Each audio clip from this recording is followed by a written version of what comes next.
दोस्तों, एक EMT car की क्लच प्लेट की लाइफ कितनी होती है, वो कौन से फैक्टर्स हैं जो कि इसकी लाइफ को इफेक्ट करते हैं, वो कौन से सिम्टम्स हैं जो कि आपको बताएंगे कि क्लच प्लेट बदलने लायक हो गई है और उसको बदलवाना कॉस्ट कितना करता है। अगर आपको ये सवाल जरूरी लगते हैं तो इस वीडियो को अंत तक देखिए। आइए शुरू करते हैं। तो शुरू करने से पहले आइए देख लेते हैं ये व्हीकल एक्चुअली में भी एवरेज कितना दे रहा है। आप लोगों को थोड़ा एक अंदाजा लग जाएगा। 6 साल पुरानी हो गई है। अभी मैं इसको दिखाता हूँ। ये 17.4 का एवरेज मिल रहा है और कितनी चल चुकी है, 48,331 किलोमीटर चल चुकी है। तो दोस्तों, क्लच प्लेट की लाइफ के बारे में बात करने से पहले हम ये चीज़ें समझ लेते हैं कि कौन सी ऐसी चीज़ें हैं, फैक्टर्स जो क्लच प्लेट की लाइफ को इफ़ेक्ट करते हैं, उसको प्रभावित करते हैं। तो आइए जानते हैं। सबसे पहली जो चीज़ है वो यह है कि कार कहाँ कैसी सिचुएशन में चलाई जा रही है। जैसे मान लीजिए वो शहर में चलाई जा रही है, ऐसे शहर में जहाँ बहुत ज़्यादा ट्रैफिक रहता है, जैसे बैंगलोर, वहाँ पे stop and go, bumper to bumper traffic बहुत ज़्यादा रहता है। तो उस लिहाज से अगर वैसी सिचुएशन में बहुत ज़्यादा ड्राइविंग हो रही है, आउट ऑफ 48,000 जो ये किलोमीटर ये अभी मैंने आपको दिखाया, उसमें से आप मान सकते हैं कि 80% मैंने शहर में चलाई है। तो ऐसे सिचुएशन में कार की जो क्लच प्लेट की लाइफ है वो कम मिलती है, क्योंकि आपको बम्पर टू बम्पर ट्रैफिक में ज़्यादा चलाना होता है। और कहीं कोई ऐसा शहर है जहाँ पे नॉर्मल ट्रैफिक है, तो वहाँ आपको बनिस्बत इससे ज़्यादा मिलेगी आपकी क्लच प्लेट की लाइफ। दूसरा जो कारण है वो है ड्राइविंग स्टाइल। अगर मान लीजिए एग्रेसिव ड्राइविंग स्टाइल है, स्पोर्टी ड्राइविंग स्टाइल है जिसको कहते हैं, आप एक्सेलरेट जल्दी करते हैं और फिर उसको स्टॉप भी करते हैं, तो ऐसे ड्राइविंग स्टाइल में भी आपको एएमटी कार की क्लच प्लेट की लाइफ कम मिलेगी।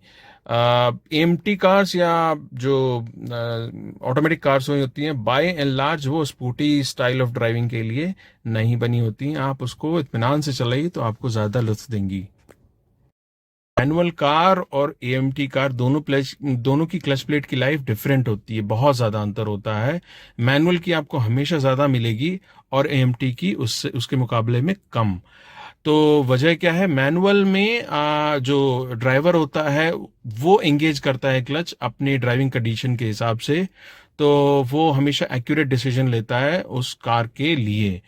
हालांकि जो एएमटी कार्स होती हैं उनमें इलेक्ट्रॉनिक्स डिसाइड करता है, सेंसर्स डिसाइड करते हैं, सेंसर से जो इनपुट मिल रहे होते हैं उसी के आधार पे गाड़ी क्लच को इंगेज करती है या डिसएंगेज करती है, गियर चेंज करती है अपने हिसाब से। हालांकि वो भी काफ़ी एक्यूरेट होता है, बट चूंकि उसका इंगेजमेंट कंटिन्यूस होता है, इस वजह से आपको उसकी लाइफ कम मिलती है।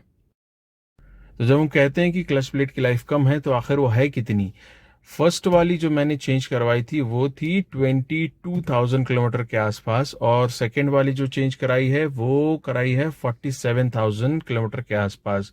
तो ऑन एन एवरेज अगर आप मोटा मोटा मान के चलिए तो 22,000 किलोमीटर टू 25,000 किलोमीटर इस एक क्लच प्लेट की लाइफ स्पैन है। अच्छा, ये कॉस्ट कितना करता है। देखिए, फर्स्ट वाली जो थी मेरी 22,000 किलोमीटर के आसपास जो हुई थी, वो तो वारंटी में थी, तो वो उसके पैसे नहीं लगे थे। हालांकि मैंने प्राइस का पता किया था, वो तकरीबन 6,000 रुपए की उस समय थी। अभी जब मैंने कराई है तो वो चूंकि वो 5 साल से ऊपर हो गई, वारंटी से बाहर है, तो उसके मेरे पैसे लगे ऑलमोस्ट 8,000 रुपए के आसपास मैंने इसका पेमेंट किया है। तो 8,000 रुपए की वो क्लच प्लेट सेकेंड वाली पड़ी मुझे। अच्छा, पता कैसे चलेगा कि क्लच प्लेट चेंज करवानी है। तो देखिए, सबसे आसान चीज़ है कि जब आप सर्विस पे जाएंगे और आपका सर्विस वाले लोग आपको बताएंगे कि भाई इसकी सर्विस इसकी क्लच प्लेट ज़रूरत है इसको बदलने की, तो एक वो तरीका है जिससे आप पता कर सकते हैं। दूसरी क्या है कि आपकी जो क्लच एंगेजमेंट है उसमें आपको चेंजेस पता चलेंगे। यानी कि जब आप ड्राइव कर रहे होंगे तो गियर्स मिस होने शुरू होंगे। जैसे आपने ब्रेक लगा के रखा है और ट्रैफिक वाली सिचुएशन में है, अचानक से आपको गाड़ी आगे बढ़ती हुई दिखेगी, मिस होना शुरू हो जाएगा गियर। आप सेकंड गियर पे होंगे और अचानक से एक जंप मारेगी गाड़ी और जरा सा और आगे बढ़ेगी। तो कुछ इस तरीके का होगा, या जडरिंग होगी। आप जब एसी पे या फुल लोड पे गाड़ी चला रहे होंगे और आप एक्सेलरेट कर रहे होंगे गाड़ी को, तो कुछ आवाज़ आएगी गाड़ी से कड़कड़ कड़कड़ की, और उसका माइलेज कम हो जाएगा। तो इस तरीके के सिम्टम्स होते हैं जिनको आपको ध्यान रखना पड़ेगा। एक रेंज के बाद आप दिमाग में रखिए कि अगर इस तरीके के सिम्टम्स आ रहे हैं तो एक बारी सर्विस सेंटर पे जाकर के दिखा लीजिए कि गाड़ी की क्लच प्लेट की सिचुएशन क्या है। तो जब मैंने कहा रेंज की बात, तो मेरा कहने का मतलब है, लेट्स से आपने 20,000 किलोमीटर का आपने रेंज सेट कर दिया। 20,000 के बाद जो है, 20,000 किलोमीटर चलाने के बाद आप अपने दिमाग में जो सिम्टम मैंने बताए हैं इनका ख्याल रखिए कि कहीं ऐसे दिख तो नहीं रहे हैं गाड़ी में सिम्टम, और उसके हिसाब से आप एक्शन लीजिए।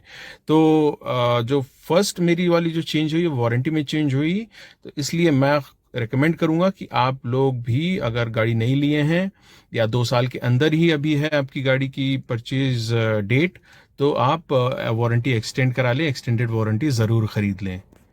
जो पहली सिचुएशन मैंने बताई थी, इनपुट बताया था कि आपको सर्विस सेंटर के थ्रू पता चलता है ड्यूरिंग सर्विस की इसकी क्लच प्लेट चेंज होनी है। ऐसे में भाई दिमाग में ये चीज़ आता है कहाँ तक सही है, ऐसा तो नहीं कि कुछ ओवर चार्जिंग का सीन बन रहा है।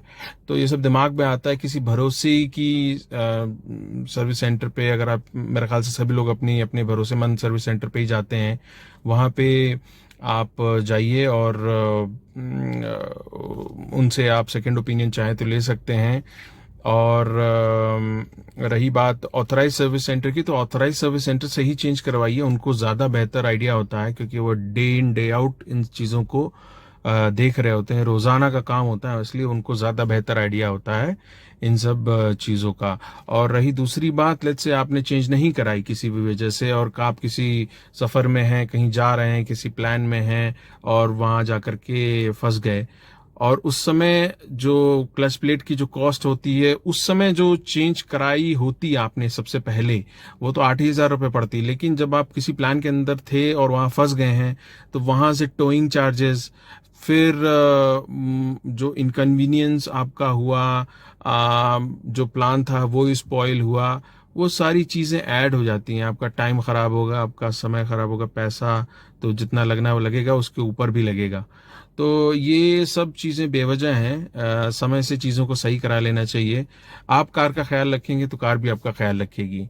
तो अगर आपको ये वीडियो पसंद आया हो तो आप इस वीडियो को अपने चाहने वालों के साथ शेयर कर सकते हैं, इस इन्फॉर्मेशन को आगे बढ़ा सकते हैं। इस वीडियो को लाइक कर सकते हैं, हमारे चैनल को सब्सक्राइब कर सकते हैं। ऐसी ही कुछ बेहतर इन्फॉर्मेशन के साथ में जो आगे आने वाले वीडियोस हैं उनका इंतज़ार कर सकते हैं। आजकल हाइड्रोजन कार्स का बड़ा हाइप है, तो मैंने सोचा है कुछ हाइड्रोजन कार्स के ऊपर भी एक वीडियो बनाई जाए। तो अगले आने वाला वीडियो हाइड्रोजन कार के ऊपर होगा, तो उस वीडियो का इंतज़ार करिए। तब तक गाड़ी सेफ चलाइए, सीट बेल्ट पहन के चलाइए, and thank you for watching. Take care.